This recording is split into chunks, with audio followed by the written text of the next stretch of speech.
hour is late. It's time to decide. I'm quite confident that you will make choice wisely. Climate change as a self-inflicted wound, if you like, can wipe out the very bigger assets. We have a climate crisis that is a planetary emergency. We are so close to the red line that perhaps we may wake up tomorrow and find that there's nothing to save after all. We have reached a point where we have a real emergency. The message should be clear. Climate change must take its place along those threats like conflict, poverty. Climate change is responsible for conflicts that can only deepen in the future if we act as soon as possible. It's the only thing that I believe has the power to fundamentally end the march of civilization as we know it. You will have a catastrophe added to another catastrophe. Climate change means catastrophically violent weather. Like wildfires and devastation. Rising sea levels. Rising food prices. To the spread of disease. If the future of the world depended on me, what would I do?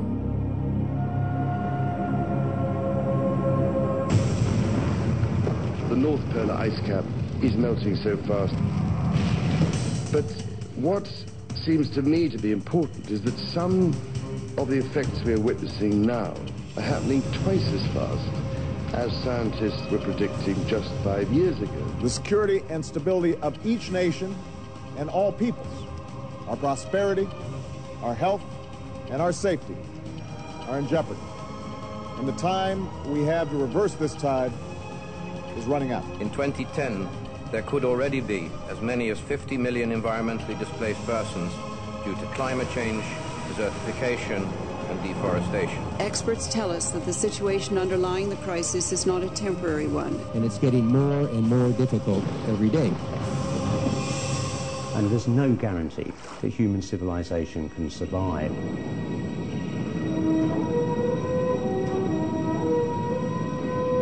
The doomsday clock of climate change is ticking ever faster towards midnight. We are simply not reacting quickly enough. Do we need to move faster to answer the question? Yes, we do, because we have less time than we thought we had. The scale and the pace of environmental change at the beginning of the 21st century are a serious wake-up call to us as human beings on this planet. We know without a doubt that global warming is a reality, and the question today is not, is it happening, and not, is it bad, but what are we going to do about it? The challenge you face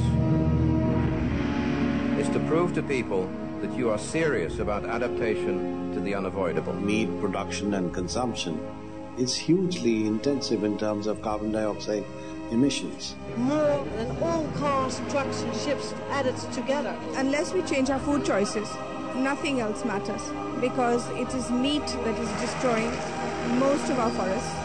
It's meat that pollutes the waters. It is meat that is creating disease, which leads to all our money being diverted to hospitals. So it's the first choice for anybody who wants to save the earth. The food we eat and how it's grown and the kind of food we eat matters a lot. Everything comes with an environmental price. Beef production in particular. We consume far too much meat in this world. Because there's where the climate problem is, our meat consumption. Something that's harmful even for human health. 我们今天要减少二氧化碳的排放啊。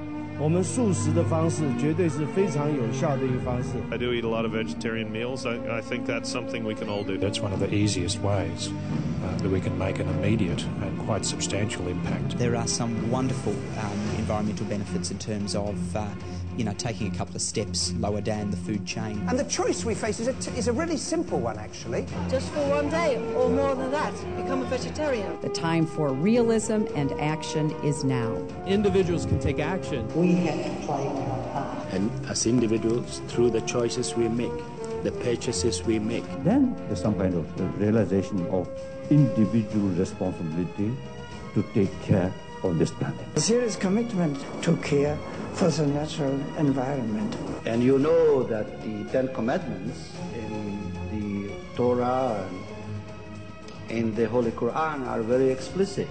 Don't kill the innocent. Muslim community is among a large community in this world. If we could convince the Muslim community to change their behavior, that will contribute a lot to save the earth.